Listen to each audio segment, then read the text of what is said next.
Hello YouTube, I'm Mr. Programmer JC. This is a preview video. I will show you how to use Civitai on Colab in next video.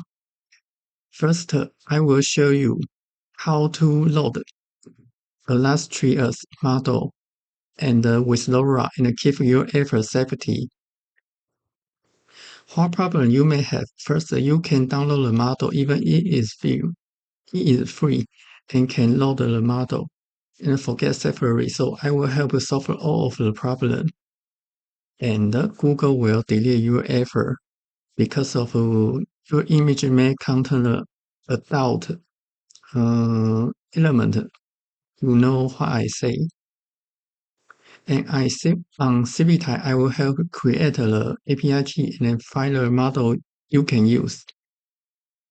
And on Colab, I will help you install all the dependent package and download the model and use and save the resource safety with the password in the Google Drive. And let's see how the result. After all of the effort, we will have a lot of image with a password. So Google can find your content without your password. So they will not delete your image.